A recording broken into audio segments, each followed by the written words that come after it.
Assalamualaikum warahmatullahi wabarakatuh. Di sini di pertemuan ini kita awali dengan membacakan yaitu basmalah, bismillahirrahmanirrahim. Sebelumnya di sini Ibu akan mengabsensi kehadiran anak-anak Ibu semuanya. Dan di sini Ibu lihat untuk kehadirannya, alhamdulillah tidak ada yang berhalangan, semuanya hadir.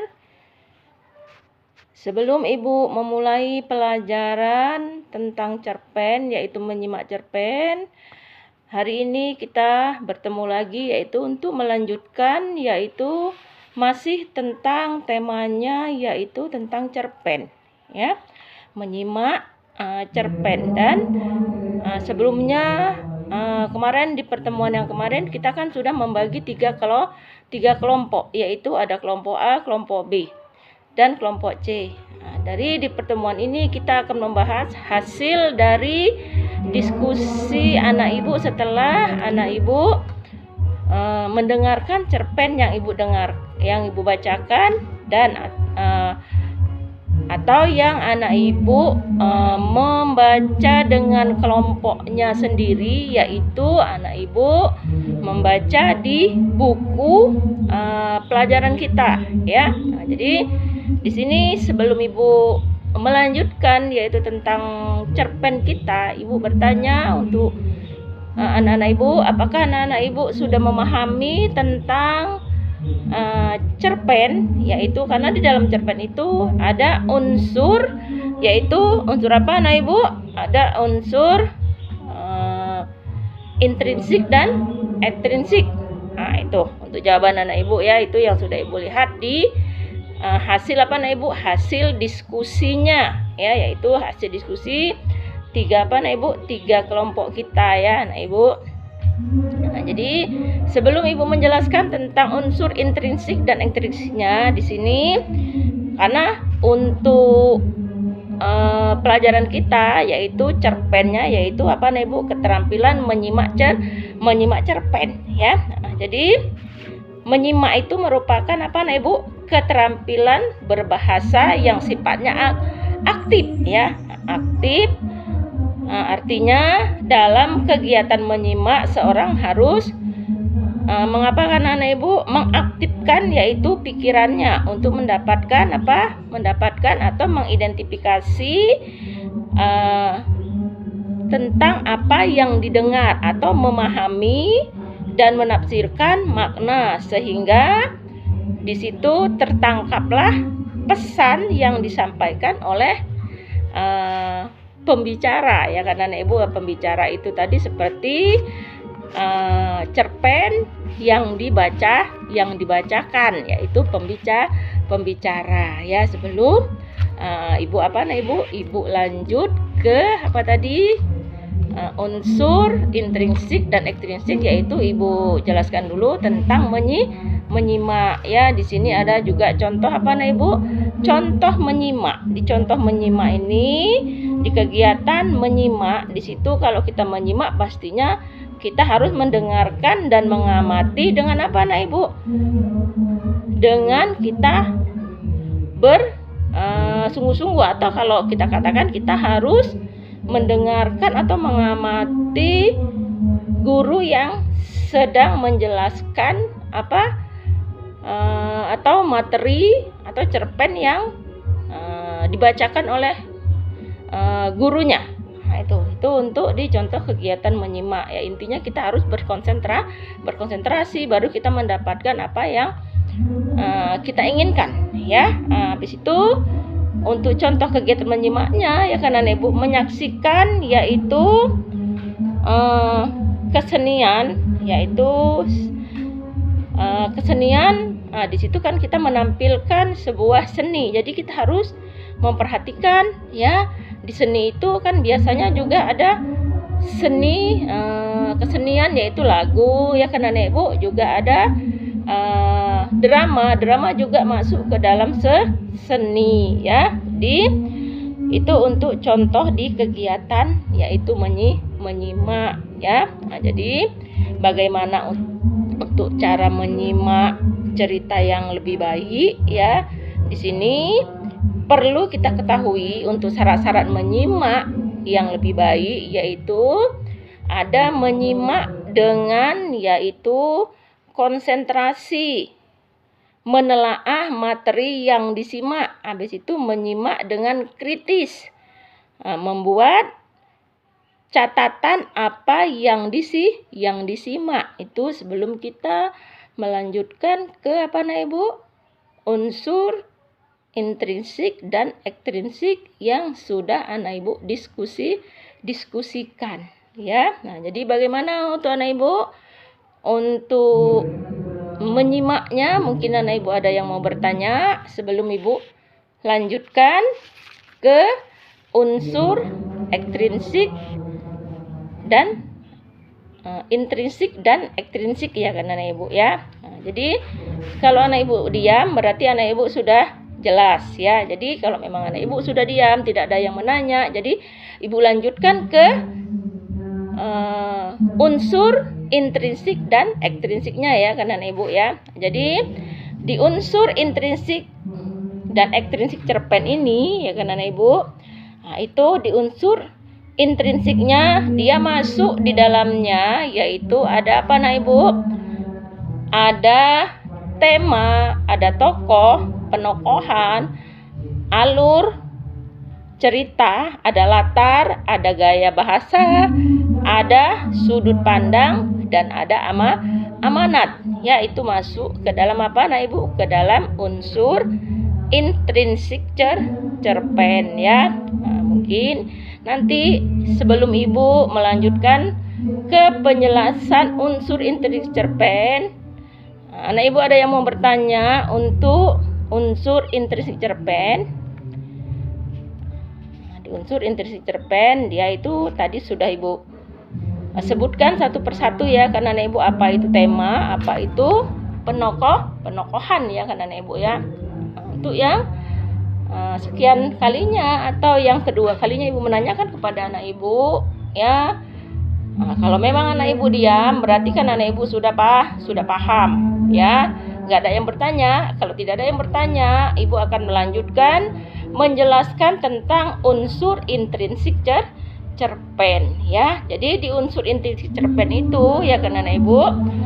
Nah, di situ ada apa tadi anak Ibu? Di unsur intrinsik cerpen ya. Ada tema ya kan anak Ibu ya. Nah, jadi akan Ibu jelaskan tentang yaitu tema. Apa itu tema? Ya, dalam unsur intrinsik cerpen ya. Jadi di tema ya kan anak Ibu ya. Tema itu merupakan suatu gagasan pokok dalam sebuah cerita cerpen atau di sini ide pemikiran tentang suatu hal, yaitu salah satu di dalamnya untuk membuat suatu tulisan ya. Tulisan, pada tulisan ini pasti membuatnya kita untuk tema ini dalam sebuah tulisan dianjurkan harus memiliki tema dalam sebuah cerita ya. Jadi dalam menulis cerpen di sini cerpen, novel, puisi, nah itu kita harus mempunyai apa Ibu? Harus mempunyai yang namanya apa itu tadi? Tema. Jadi berbagai macam jenis tulisan haruslah memiliki sebuah tema. Tadi kan ada Ibu katakan di situ ada cerpen, ada puisi, ada novel, ada karya tulis ya. Nah, jadi untuk lebih baiknya lagi ya, nah, itu di situ kita harus memiliki sebuah tema. Jadi jika dibandingkan lah ya kan anak Ibu, jika dibandingkan seperti sebuah rumah ya. Nah, jadi tema adalah kalau rumah sebagai pondasi. Jadi tema juga yang paling utama dilihat oleh para pembaca ini kalau untuk sebuah cerita. Tapi kalau diibaratkan seperti rumah tadi, rumah itu dia kalau tema itu di dalam cerita novel ya kan anak ibu, kalau diibaratkan seperti rumah, tema itu kalau kita membuat rumah adalah pondasi daripada kita membangun sebuah rumah. Dan kalau untuk pondasi untuk agama kita yaitu sholat ya kan anak ibu. Jadi kalau pondasi di agama kita adalah sholat, itu adalah tiang agama. Kalau di cerpen yaitu tema. Kalau di kita membangun rumah yaitu pondasi. Jadi kalau kita membuat sebuah rumah, membangun sebuah rumah, kalau tidak ada pondasinya rumah itu tidak akan kuat atau rumah itu tidak akan bisa berdiri ya kan anak ibu ya. Nah itu untuk tema. Dan tadi kan ada penokohan ya kan anak ibu ya. Di penokohan ya di situ ada individu rekaan ya yang untuk mengalami peristiwa yaitu di dalam cerita dalam peristiwa cerpennya. Tapi kalau menurut Kamus Besar Bahasa Indonesia ya kan anak ibu, di sini dikatakan ya bahwa tokoh adalah pemegang peran tokoh utama. Itu kalau menurut Kamus Besar Bahasa Indonesia ya. Nah itu jadi ibu tadi kan mengatakan di unsur intrinsik ini kan dia ada bagian-bagiannya ya kan ibu. Jadi tema itu apa, tokoh itu apa, penokohan itu apa ya. Dan jadi untuk lebih penjelasannya lagi, ini kan tidak harus semua satu persatu untuk ibu menjelaskan ya.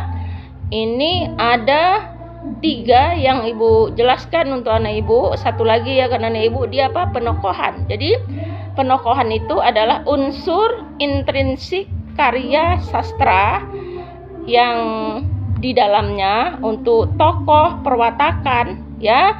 Unsur intrinsik ini mencakup yaitu masalah siapa tokoh cerita dalam cerpen tersebut ya. Nah itu kan 3 contoh daripada unsur intrinsik yang ibu jelaskan. Jadi tidak semuanya ibu jelaskan ya. Ada alur, ada alur cerita, latar, gaya bahasa, sudut pandang, dan amanat. Itu menjadi PR buat anak ibu untuk anak ibu mencari sendiri apa itu gaya bahasa ya anak ibu ya. Itu menjadi satu buah PR bagi anak ibu. Dan untuk unsur ekstrinsiknya ya kan anak ibu, untuk unsur intrinsiknya di sini masuklah ya kan anak ibu latar belakang penulis, latar belakang masyarakatnya, nilai yang terkandung dalam di dalamnya ya kan anak ibu. Jadi secara tidak langsung akan mempengaruhi isi cerpen ya anak ibu, yaitu di unsur intrinsiknya ya. Jadi yang sangat mempengaruhi yaitu latar belakang, yaitu masyarakat ya kan anak ibu ya. Nah itu jadi untuk cerpen yang itu tadi ada unsur intrinsik dan ekstrinsiknya ya kan anak ibu ya. Nah itu di unsur intrinsiknya ibu minta untuk anak ibu untuk mencari yang kekurangan dari semuanya tadi. Ada 7 ya anak ibu, 3 yang ibu sudah jelaskan, 4 lagi yang untuk anak ibu mencari sendiri ya. Nah, jadi itu tadi sudah ibu jelaskan di unsur intrinsik dan ekstrinsiknya. Bila mana anak ibu ada yang mau bertanya, bila ada yang mau bertanya ibu persilahkan. Jadi kalau memang anak ibu tidak ada yang mau bertanya ya, untuk pertemuan kita kali ini akan kita akhiri ya, atau kita tutup ya karena anak ibu ya. Ibu tunggu ada yang mau bertanya.